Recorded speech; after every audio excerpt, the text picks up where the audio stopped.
Hi, welcome, Morag. How are you? Hi Jade, I'm good. I am fully stacked with water and tea for when I talk too much, so we're all good.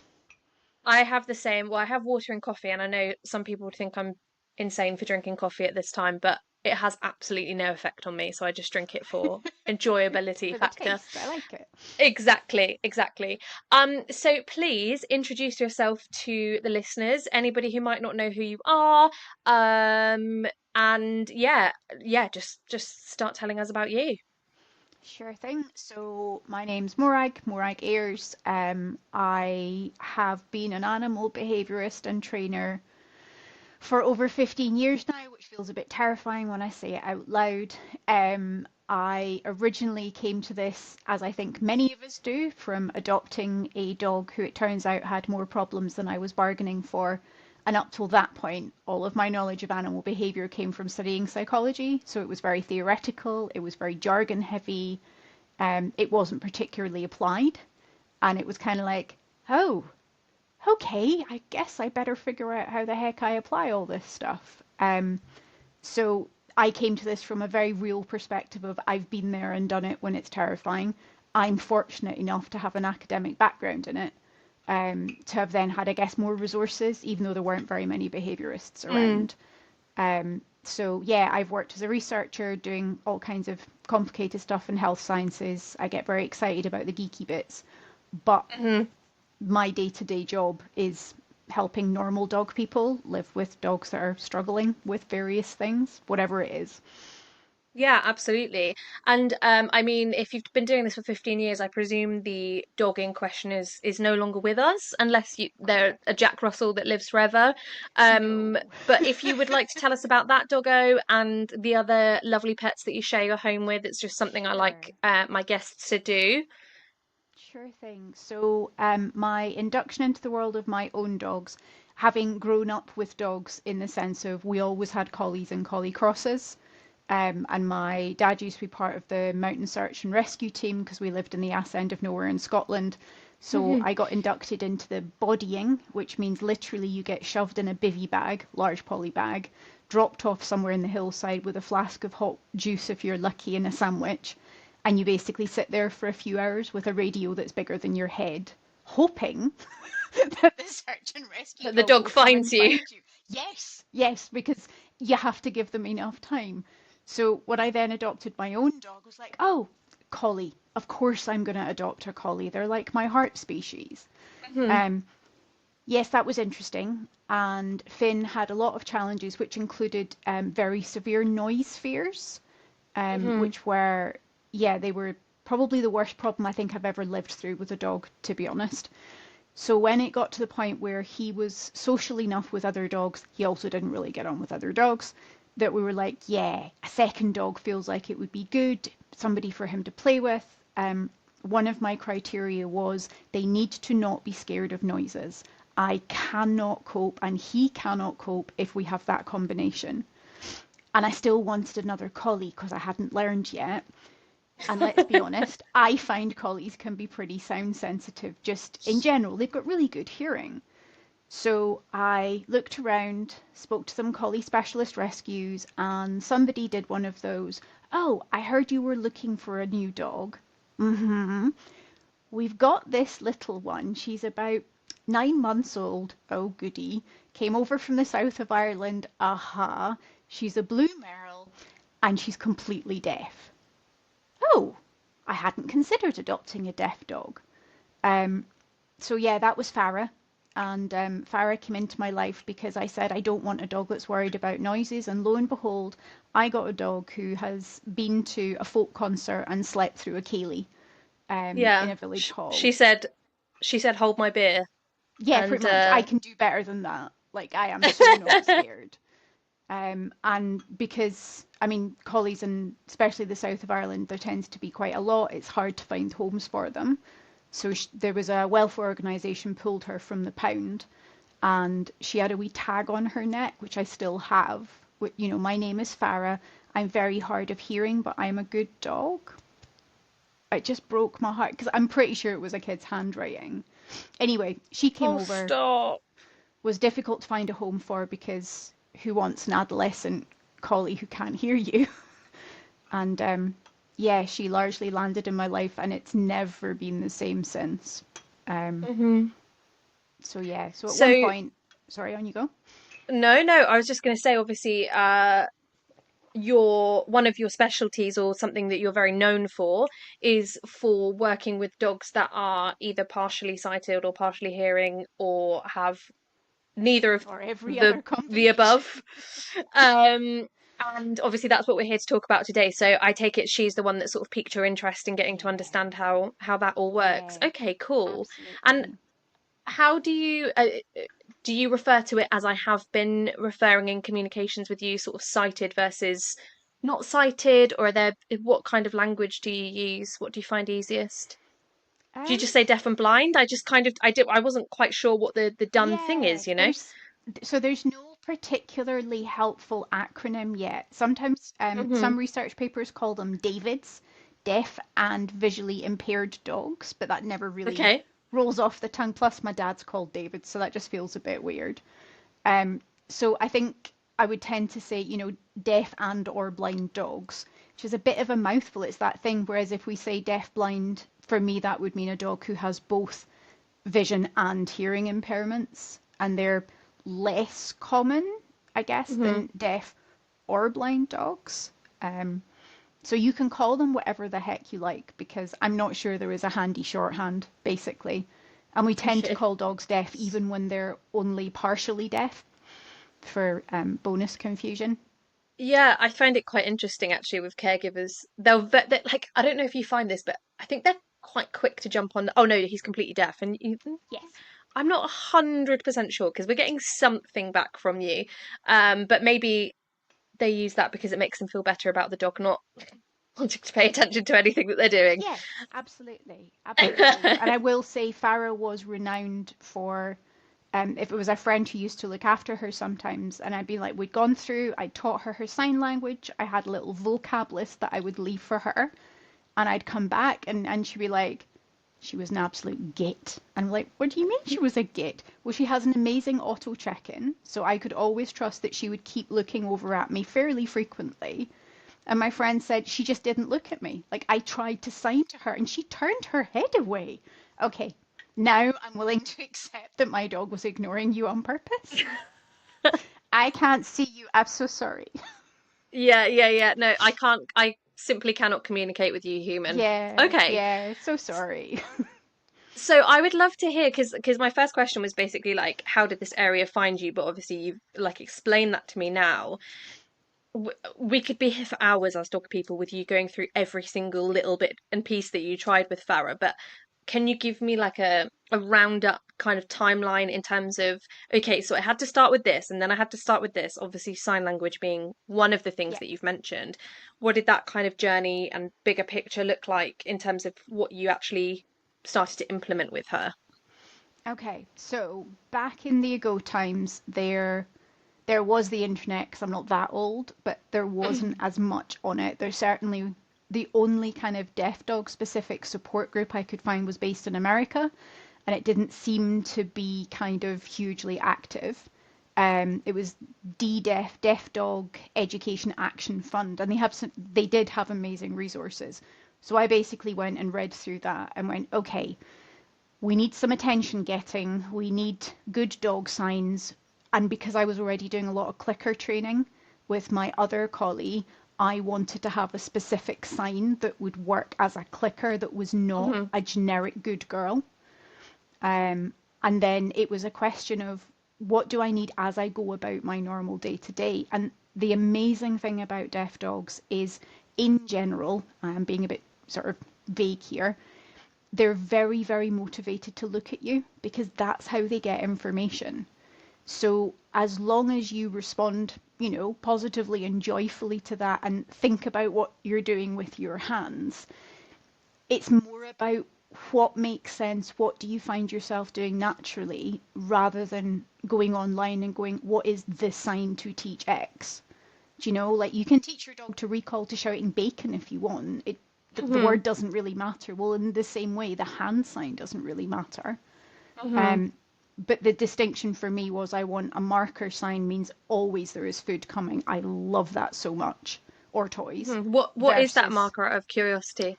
so generic good dog for me is a thumbs up. And if I'm really Hmm. happy, it's a double thumbs up with the grinning face.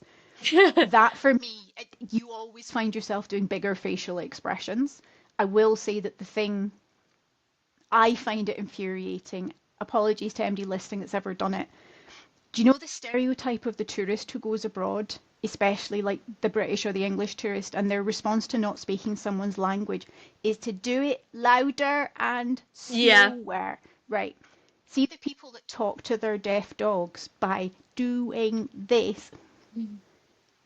I'm not saying they don't lip read, but I'm going to say that feels like a waste of effort to me. Yeah. Just talk normally, have a normal facial expression. They don't need you to go like you're a small child, Well, I suppose you that's know? not how we communicate with deaf people either. We don't talk to them like Exactly. they need Exactly. this massively over You characterized don't facial expression. just, I wondered with your like, so did you have Farah alongside this other collie who could hear? I had Farah alongside Finn. I already used some hand signals for him just for working because we were part of a training group at a distance. So, sorry, I just realised I hadn't answered your question. So, that was generic good dog. Anybody I knew could use that. And then I used a hand flash. I was at a workshop and someone described it as a spasming starfish, which I guess is quite accurate. So, that for me is fingers together, touching, and your fingers go out and they come back in. So it's as close to the sound of a clicker. So it's a sharp, Hmm. obvious, and then it goes away. And the advantage of that is you can do it on their peripheral vision as well. So you've now Hmm. got a way of communicating that doesn't require Excellent. the turning to face. And we figured out that basically by trial and error Hmm. because the first training class I was going to, the first one I went to that was local to me was like a Kennel Club obedience club, who shall forever remain nameless. And I swear to God, they treated us like we both, like in the olden days where we said special needs and it was a bad thing and that meant you got put Yeah. in a wee room. They took us into another room to make, and I'm not being funny, but she was way more advanced than most of the dogs in that class.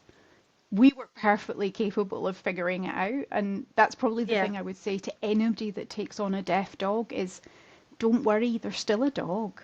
Do you know? Mm. If anything, she probably was less distracted by She was. everything else going on if She she was. had that one sense Yeah. diminished. Um, oh, what was I going to say to you? The hand flash reminded me of something. No, it's gone. We'll move on to the next bit. Um, okay, that's fascinating. I absolutely. Oh, I have remembered. Sorry, not good podcasting on my part there, but I You're have remembered. fine. Um, did you once you started doing hand signals with Farah, did you automatically start doing them with Finn as well? Yes. But And I can imagine that embarrass. would happen. It, it was useful because he generally was smart enough to figure out when the signals were for her or for him. Um, he did also manage to work out, and this was the thing, because he'd had problems, we'd had to do a lot of training. It was non-optional, and I didn't realize at the time how much easier that made life. But we were also had a system, so if I asked Finn to wait, and then I'm asking Farah to come, he absolutely understood that that hand signal was for her, just by he's been asked to wait, and a slight body position change. Now he knows, oh, okay, I'm not talking to him. That also came in very handy because having owned Farah for a while, and then you do home checks for other little rescues, and then they go, where are you looking for another one? Why? Well, she's a 3-year-old farm collie, and she hasn't managed to stay in a home yet, and she's deaf and partially blind. Would you like this one as well? So that's when Bronte arrived. And now I had Oh. to learn to do hand signals in the right side of her face because she had no sight in one eye because it was when she was born it was too small, and the other one wasn't quite right. Her third eyelid was slightly over it. She had some sight, like she was pretty good, but if you sign on the wrong side, it's like speaking to a deaf person on their deaf side. They get no idea what you're saying. So then poor Oh. Finn had to figure out which one of the dogs is being spoken to because it's obviously not him. Yeah. Oh, sounds like Finn had a lot of patience. I mean, I'm super hormonal at the moment, and even you describing her little eyes, that makes me, oh God, She that was nearly made me cry. adorable. She was utterly Um, adorable. God, I could ask you about this for hours, Morag. We're gonna have to have a non-podcast call because I have other things that I want to ask you about. Um, so I would like to know more from the kind of like prevention-y side, as well as like going Hmm. back to, the once you've got the dog sort of situation. Yes. But I guess I want to start at the beginning of the story, where some people might end up with one, or what they can do to Yeah. avoid being in that situation. And that's not to say they obviously are wonderful characters and pets, Yeah, but if but we can yeah, stop absolutely. that from happening in the first place, ideally. Yeah. Um, And so no, go on. I was going to say, I think that's one of the areas that I always find quite tricky from a personal and an ethical perspective, because deafness in and of itself isn't necessarily associated with any other health problems. So Okay. there was, and that's worth keeping in mind if someone adopts a dog or gets a puppy and then discovers they're deaf, which is sadly not that uncommon, is there used to be a huge amount of prejudice within the breeding world. And bear in mind that in breeds where deafness is congenitally more common, i.e., they are born with it more often and we know it, those deaf puppies used to simply be put to sleep as soon as they were identified. They were never put up for homing. They would certainly never be sold. And I think that's just horrific, personally. But there came from that this perception that deaf dogs will be, and blind dogs will be more aggressive because they're more easily startled. We have research that says that's bollocks, and I would agree with it personally. That they're more likely to have health problems, blah, blah, blah. And there was a horrible phrase, especially in the States, where double merles, so like the really, really white dogs, Yeah. often with the blue eyes, were called lethal whites. And that was essentially meant to imply that everything's kind of broken. Absolutely no evidence for that whatsoever. So, is it ethical to deliberately breed dogs that are going to be deaf? Dear Lord. That's a Of course not. really Yeah. tough one, because if it doesn't impair their welfare, but the thing is, see the breeders who end up breeding dogs that end up throwing deafness, they're unlikely to be breeding for the benefit of the animal, if you see what I mean. They're either doing it because Hmm. they want to get flashy colours that sell for more, like the, heaven forbid, the dapple daxies. Well, Mm. yeah. So the thing is, they're probably not breeding or health testing for anything else. I will say that deaf-blind dogs, where those two things are combined, do have a much harder time in life. It's not that they Mm. can't be happy, but they need a lot more care and life is just more challenging. And then I feel quite strongly that's not fair. Come on. Mm. Hmm. And I think also from a welfare perspective for their caregivers, I mean, Yeah, it's tough. it's just a whole what do they call it? Bucket of fish, or what's the expression? Kettle of fish? Is that an expression? Kettle of fish, Um, not bucket, uh, kettle of not fish. bucket of fish. Oh, sorry, it's an evening recording. Yeah, yeah, it's really hard. But do you think that there are dogs that are more likely, like certain breeds or certain colorways or Absolutely. whatever, that are more likely to be Absolutely. predisposed There to is a those things? huge list of breeds where deafness we know is heritable. Hmm. It's generally breeds where either it's the Merle or the Piebald gene occur. So being a Hmm. Merle dog, being a Merle collie, or a Dane with a lot of white doesn't mean that you will be deaf, but it does make it more likely. And if you take two of those and breed them together, the chances are a higher percentage of those pups will be deaf. And the more often you do it, obviously, the worse it gets. Hmm. Hmm. And like I said, the flashy colours, like in Danes, they call them harlequin, is one of the terms. Mm. Hmm. If you want a dog that has those, lots and lots of pale skin and bright flashes of colour, you are risking having more deaf puppies. You are Hmm. risking having deaf and blind dogs. So, and that is usually done because they can get more money. And that's nothing Yeah. against Dane breeders. It's just, it's a really obvious example. Yeah. Um, so there are, if someone was looking for a puppy, I would say it's actually one of the things that I personally would prioritize is there a history of deafness in that breed? And is there a history of inherited eye conditions? And the eye conditions can either be, again, you're born with them, like the tiny eye, Hmm. microphthalmia, or it can be the degenerative ones that will, you're carrying for it, your collie eye anomaly or whatever, it'll show up later, and then that can have quite significant welfare impacts.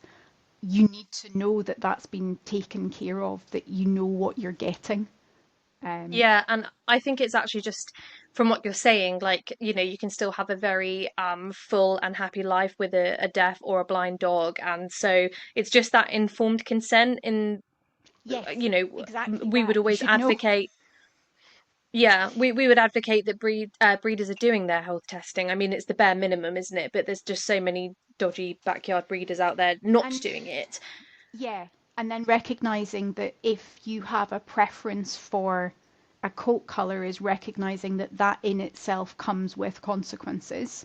So if Hmm. you're looking at, a silver of a bull breed, or, I think I've seen like some Frenchies or Bostons that are coming out with kind of Don't merle coloring, and you're just like or that. white Yeah, Frenchies, yeah. those rare whites. And the thing is, but that does come with other potential health risks because, again, a breeder that's doing that, I don't believe they're checking for everything else. I No. just don't. So it's not that they're Hmm. not gorgeous dogs and they're lovely and all the rest of it, but deafness doesn't happen by accident. Like, we do Hmm. understand most of the genetics. We do know which breeds it'll show up in. We can test for the genetics colours that are likely to promote deafness. So if you get deafness in your litter, you should have known, to be honest. Yeah. And if let's say I have a Dalmatian, I breed Hmm. her, we end up with deafness in the litter, if I then bred her again, would it likely reoccur? Yes. Yeah. Yeah, in Yeah. general. So it's, and I will not explain the genetics because half of it I don't understand. Well, you can But tell from my question that I have like a it's 0.5% understanding of genetics. So, yeah, let's absolutely. not go there too much. Basically, if you do a mating in Dallies, for an example, and they throw any hearing impaired dogs, then that should be absolutely not just that mating doesn't occur, but you should then go back and test both the mum and the dad.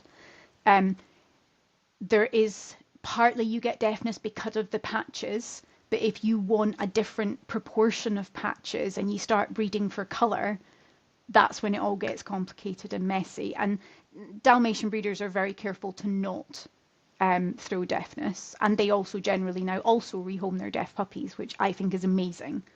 Yes, Um, absolutely. because I guess, like you said as well, it's that informed consent. Do you know what you're taking on?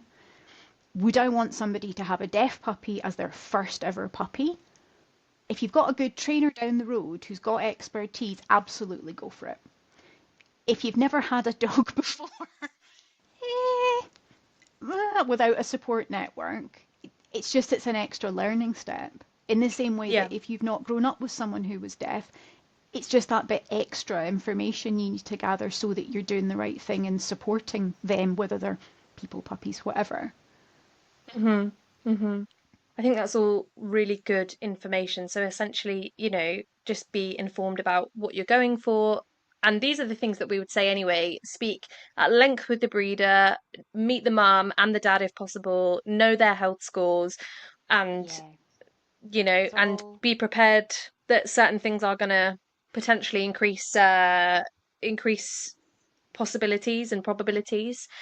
But And I if hear what you're it's saying in the sense that it doesn't mean avoid it altogether because they can still give you this wonderful, abundant life, absolutely, and regardless. if it's a breed where you know that deafness is can be prevalent, is ask the breeder if they've actually checked them before you take them home, because Hmm. I work with people who have taken dogs on and they don't know they're deaf, and I think that can be a bit traumatic to discover as an owner. That Mm. again, it's that sense of, oh God, this isn't quite what I signed up for, or I don't know. And I've worked with somebody who didn't discover their dog was deaf until the other dog died. And that dog was about 5 or 6 years old because they were lovely, they were Wow. happy, they were bonded to their older companion. And that was the only time they realised that they didn't come through for dinner, or, they seemed to just wander off in the fields or whatever, which was exciting. Mm. Yes, God, I can imagine what a revelation and a process to have to go through. Okay, so you've mentioned that there's like some misconceptions about like them being more likely to be more aggressive or whatever. I actually have a case from way back when that I might throw at you in a minute just to see if you think I was barking up the wrong tree for want of a better phrase. Um Generally, if we have a deaf or a blind or a deaf and blind, which is probably quite different dog, what behavior differences might you expect to see in those dogs? Okay, so I would say both from my experience and the bits of research that we have, because they're gradually accumulating, if they are deaf or deafblind, the thing you are most likely to notice is they're really, really gobby. They shout a lot, they vocalize a lot. And there will obviously be the odd ones that aren't. I haven't found that as much in blind dogs that were blind from birth, but absolutely the ones that go blind over old age, yes. And that makes sense. There's going to be a lot more demandy shouting because I have no idea if you're paying attention. But those dogs that were born without or limited hearing or no hearing and no sight generally seem to be particularly loud. And I would say the ones that don't have hearing, with or without vision, the bark is, it doesn't have the same kind of modulation necessarily that you would get in a Okay. hearing dog, which seems obvious when you say it, but it's really interesting to listen to. The tone can, you can almost pinpoint, oh, that's the deafy over there. Um, there's mixed information on whether or not you would see more kind of obsessive compulsive, repetitive whatever term you use, sort of behaviours. Um, it seems like we are more likely to see that in deaf-blind dogs. And there seem to be more dogs who are born deaf than those who are born blind, if that makes sense. So the deafness is more prevalent. So Okay. yes, we see it more in them. That might be because there aren't as many things to naturally distract them out of it. It might be because an awful lot of the breeds that shows up in are also herding focused or sight focused kind of dogs. But I Hmm. think that's difficult if if you don't spot it soon enough.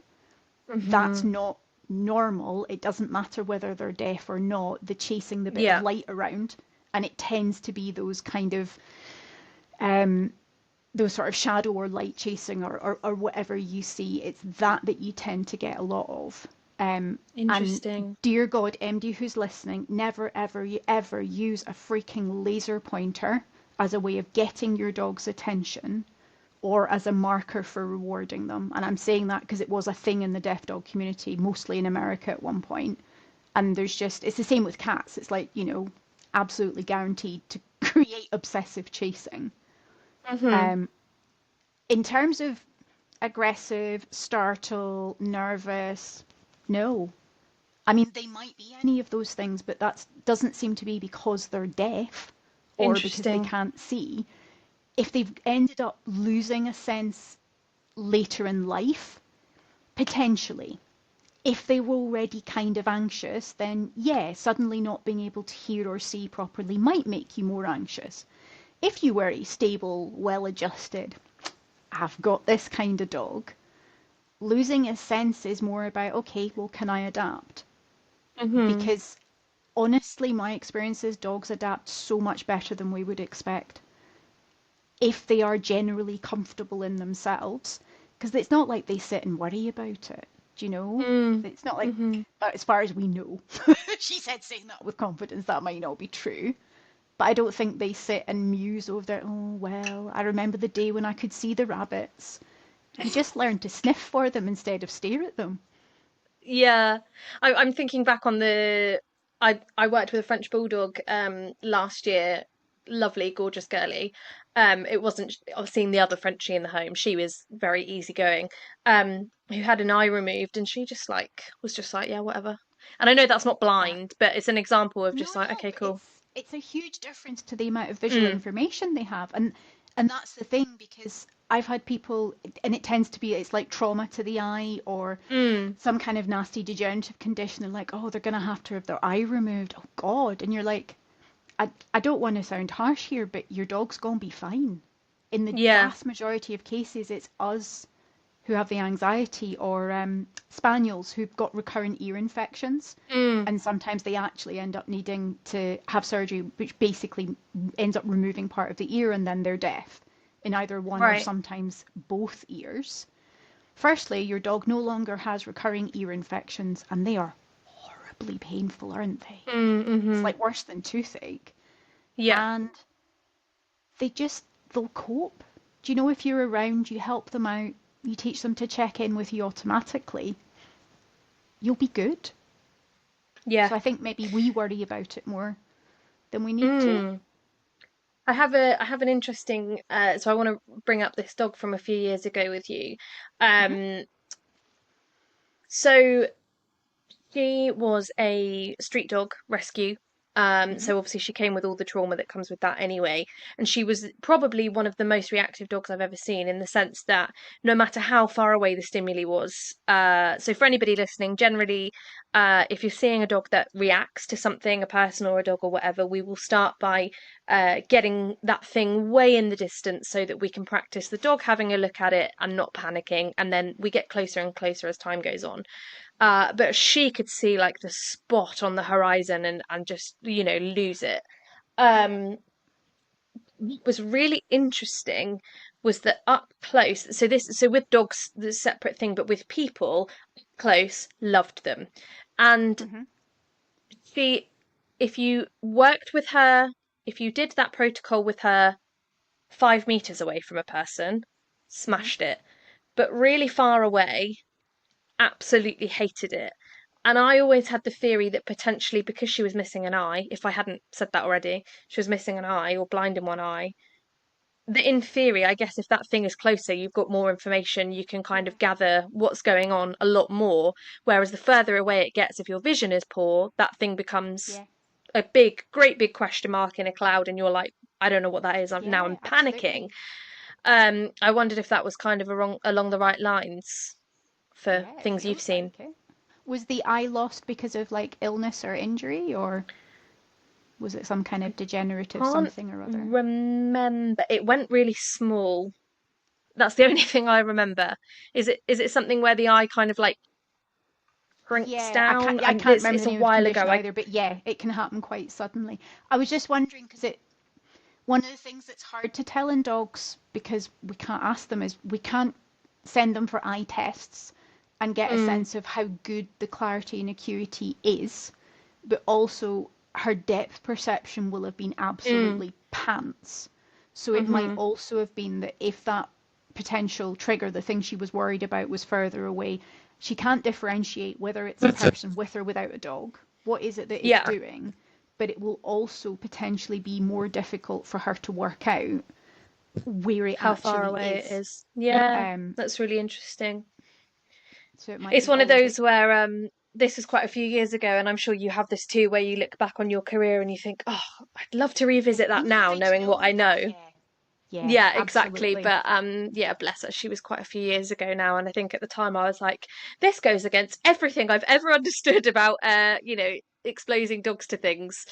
Yeah. Um, all right. So we've talked about behavior differences. What about in terms of like actual care? Do you have to make home modifications, or yeah, what do you need to do? And I guess we've talked about deaf or blind, but what about deaf blind? I mean, that must just be, we need to Yeah, yeah. completely rethink about how we deal with this. So you don't really need to make any adaptations for deaf dogs other than it sometimes helps for them to know where you are. So if you were going to go Hmm. upstairs, it might be worth letting your deaf dog know that you're going upstairs. If they're the kind of dog that will go, oh, where are you? And I've just Hmm. happened to have deaf dogs that I wouldn't say they were clingy per se, but they were happier if they knew where I was. They would then go off Yeah. and do their own thing, but they would come back to check because, of course, they can't hear if I go to the front door. They don't know if Yeah. I'm leaving them. Um, with a blind dog, so there's all kinds of products you can get. There's halos, which sound weird. Actually, they sound as weird as they are. So it's like a piece of fiberglass that kind of bends round the front of their face and attaches onto a collar. So the idea is that bumps into things before they do. Um, I think if you have a dog that's had surgery, absolutely.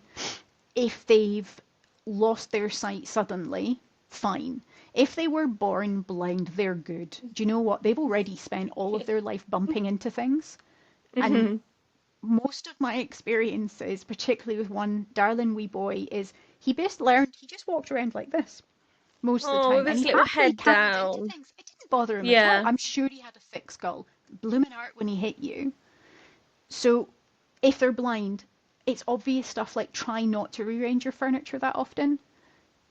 If they are little, maybe make sure, or they're young and they're new to the environment, put pipe lagging round the corners for goodness sake, because they Hmm. will hit things more than you could imagine. But it's just thinking about. So some people go with putting ramps, like back and front doors, so they're not having to deal with steps. Hmm. Absolutely fine to begin with. The chances are they'll figure it out so long as you Hmm. give them a wee bit of help. So if they're just blind, then you might want to teach them a step cue. So a hand on a harness, let them know step, and that their Hmm. paws then go down. Because once they know that it's coming, they'll be Yeah. quite confident. But in their actual home, in their garden, you'd be surprised again how quickly they'll adapt to it. Hmm. Um, if they're deaf blind in the home, it's basically more of the same. Hmm. I've never personally used a Halo type device, but I've not come across a dog where I felt it was needed. So Hmm. it struck me as actually that's just another weird thing for a dog to have to get used to. Yeah. Um, if you're on a walk, obviously be cautious about, bushes, trees, all the rest of it, because they are far more likely to cannon into things. Hmm. Um, Something else I've seen people, or I've had people ask about before, is whether they should put different scents in different rooms, or Okay. little traces of essential oils. And I'm not saying don't, but think about everything we know about a dog's nose, the sensitivity, and how scent moves and air flows. Firstly, we haven't got a bloody clue. Like, we can't visualize Hmm. it, can we? Hmm. And my concern is, do we not just end up with a house that smells of a lot of things all at once? Yeah. And So possibly we're masking the familiar scent trails and stuff exactly. anyway, so we Exactly. might be, My yeah, kitchen doing smells different to completely my the wrong living thing. room.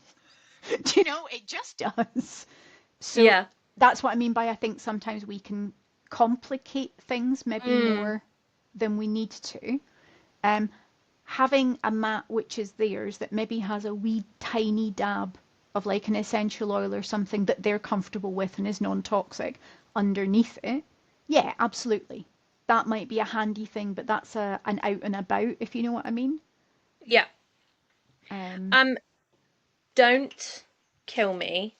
I no, would no, go for just it. like to know because I expect in the Facebook world of deaf blind or deaf blind dogs that there's an argument for vibration collars and stuff Hmm. like that. Is there a thing where people say, "Oh, well, my dog wears a shock collar because he's deaf"? I have to Yeah, say, shock and vibration are obviously not the same thing, but I yeah. expect that there's people heavily advocating for both.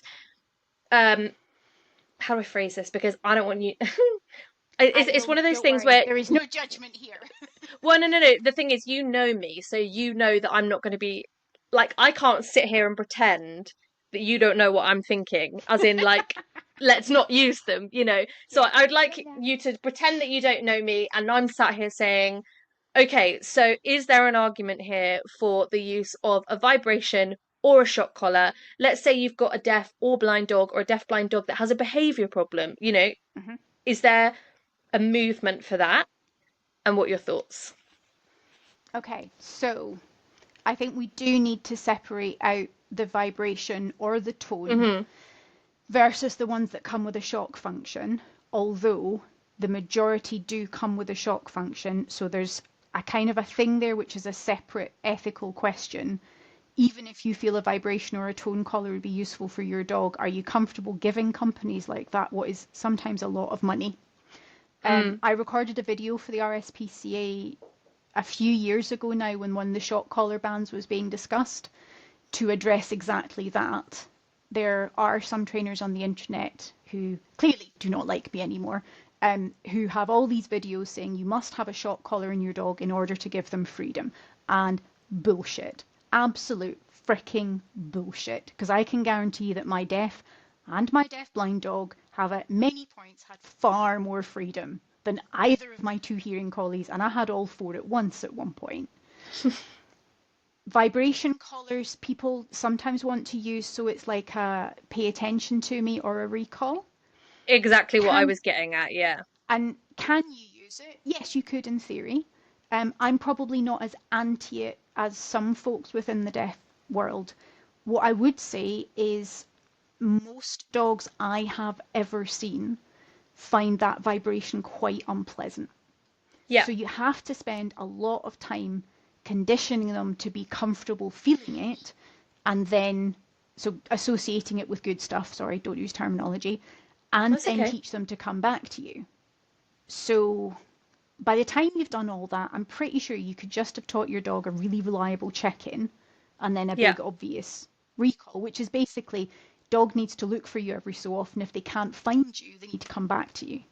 Hmm. And they're generally very good at finding people. That's literally search and rescue dogs, isn't it? And trailing Yeah. dogs and all the rest of it. Um, would I use a vibration collar if it was the right scenario?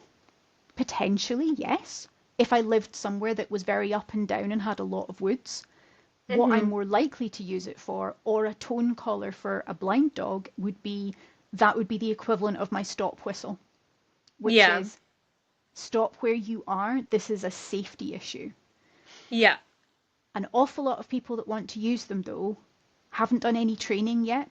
It's just, I've got a deaf dog or a deaf puppy, now I must need an X. And it's like, well, Yeah. you might not, and there's a bunch of Yeah. basics you've got to do first. So, how about we do all this stuff? Check if your dog's okay with the feeling, and then figure out if we need it. Um, Yeah. does that make It's really sense? interesting, and yeah, absolutely. And I think what I'm really glad of is that you have kind of mentioned how nuanced it is. And like I want to be absolutely clear, neither myself nor I presume you would ever put any of those three collars you've mentioned on a dog that was fully what would you call it, has both their hearing and their sight, right? Because we Yeah. know that there's no need to use those tools No, at all. no, you don't even Um, need a vibration collar because, again, it's usually uncomfortable. And we're talking about would we use a tone or a vibration collar when it means a good thing? And the shock yeah, collar is over there in the rubbish bin. It's not coming anywhere yeah, near us, is in the it? sea. Yeah, Yeah. yeah, absolutely. Yeah. But I think it just kind of occurred to me that because I don't want to perpetuate that rhetoric. Oh, it's just a tap on the shoulder, but maybe for a deaf dog with a very, very low vibration setting that you could just do like a bum tickle almost kind of amount of pressure, is that used in the community? And you've answered that question really nicely, and I think that's really interesting. In America, Um, sometimes in the UK, you'd get shot if you mentioned it in a deaf dog community. oh well, do you know what? I'm really, really glad I'm because it should be that way. But I do really think it should be that way. But I also wondered if there was a few people that were just like, hello, there might be just one dog that really benefits from this at some point, and I can do it really nicely, I yeah, promise. if it was genuinely vibration only and you had proper control over the intensity and the dog was genuinely happy with it, all of which Yeah. is a lot of caveats, then Mm. sure, that there might be a scenario where that's particularly useful, especially if it's a I need you to stop where you are because I know there might be a risk. I mean, you're still probably taking quite a lot of a risk though. Yeah. Would I use it for behavior problems? Let's say a dog who lunges and barks at other dogs. I'm going to say no because of all the other things we've said, because I'm adding more sensory stimulation into what's Hmm. already a really tricky scenario. And more And unpredictability as well. yeah, and Yeah. fundamentally, if I need to have something to get their attention that quickly, I'm pretty sure I'm standing at the wrong distance. Yeah, Because I would absolutely. want, with a deaf dog, to be using my hand flash, and that's why I want a signal that works peripherally, because Hmm. now I can tell them when they're getting it right. If I've got to the point where I've got to go and tap them or do the collar, then yeah, this is not going well. Let's We've set shift. this up And wrong. yeah, and I would worry that in that scenario, if we're using a training collar, we get a bit lazy and we use that to kind of make up for I misjudged my distance, or I Yeah, haven't yet taught my dog to feel safe to look away from the thing. Because obviously, with a yeah. deaf dog, I think that's an even bigger ask. Hmm. Because at least with a dog that, like a dog with normal vision and hearing, they can check in with you. They can at least hear if the other dog approaches. Whereas your deafie is genuinely taking it on trust Yeah. um, in that God, you have scenario. so much responsibility, don't you? Because you have to be their eyes slash ears slash eyes and ears. Yes. I guess that leads me actually really nicely to my next question, which was, what advice would you give to a caregiver that lives with a deaf or a deaf and blind dog or blind dog, and that they feel that they're struggling to care for them properly? Is there a little kind of hierarchy of guidance that you would give those people? Um, so if they use social media and their dog is primarily deaf, I would say go and check out the Deaf Dog Network because it's a UK based kind of group of people who try and help each other out. Um, if it's deaf and blind, there's a resource called I think it's the White Dog blog by Deb Bauer. She's over in the States and she has deaf blind shelties, which she does a lot with. And I think sometimes it can help to reach out and go, oh, it's not just me. Because it's Yeah, not that those dogs have more problems, it's just that they have problems like everybody does. But if you go to a regular kind of support talking group, it can feel a bit like you're the weirdo on the corner because your yeah, problems do feel different and the training techniques do need to be a wee bit, tweaked and adjusted. Um, there are an increasing number of good trainers and good behaviorists, so registered ABTC, all the standard stuff, who have experience with deaf and or blind dogs because more of them are being homed rather than being mm, euthanized within yeah, shelters or by breeders. So it used to be there was like two of us in the UK, and actually now there's far more people. So find a trainer as the standard thing, but have a look and see if there's someone who's got specific experience with the dog who has the kind of differences that you're living with. hmm, Because again, if you're having significant issues and really struggling, try and get someone who's got that experience rather than going to the trainer who's like, okay, this is going to be a learning curve. Um, mm, I've got a bunch of resources as well. It's like articles I wrote. They're all quite old now. I should really update them. I mean, the information's the same fundamentally. And any trainer who feels the need for that, I always share them. And I'm happy to share them with owners as well. hmm. It's not a problem. But get help sooner rather than later so that you can get it right, which is not any different to any other problem, really, is it? No, and do you know what? That's exactly what I was thinking as you were saying it, is just reach out, surround yourself with other people, but I guess don't ask random strangers on the internet and take that advice verbatim because that's always the caveat when I tell people to join groups. I'm like, Oh. well, it'd be lovely if you kind of networked with some other people experiencing things, and I take one look at Facebook and I'm like, God, I immediately regret what I just said. I can um say it's quite safe to search. Oh, I should have double checked. It used to be, up till about a year ago, quite safe to search for deaf dog training books. Um, okay. Anything that's been published in the last 10 years at least, maybe 15 years tops, that I've seen is primarily positive reinforcement based. It's very Nice. sensible. There's a couple of them, I can't remember all the names of them just now. And the worst thing is, some of it might be a bit American and you might go, what? I need to look up what that term or word actually means. Yeah. But it's nice that that's a safe option. Whereas I know for regular, normal dog training, it's like, it is a minefield. Oh dear God. I only need you to look for that author and that title. Don't vary from it. Whereas at least with deaf dog training, you Oh, know, that's good to know actually. My go-to for people, just as a side thing, Morag, is if I so when I leave a client, I say obviously text me if you have a question, and I always say to people, do not Google anything. If you have a question, go to the Dogs Trust website and put it into the search bar, because there will be an article that directs you to the right information, and that is Start the there. safest way to keep it. Yeah, exactly. And if it aligns with what Dogs Trust says, it's correct. It's big, but big advocate for Dogs Trust resources. Um, so has working with these dogs changed your practice overall in any way, or taught you anything that you now routinely take into every client? Uh, The answer also I would, can be no. yeah, so I was thinking, is it no? Is it all? I think the standard stuff about it's amazing how much we talk as a species and how freaking irrelevant it can be to our dogs. Um, and again, with that, do I have to use a very specific word? Well, my dogs can't hear me at all, and they're good with, a tiny wee hand signal, so I'm going to go with no.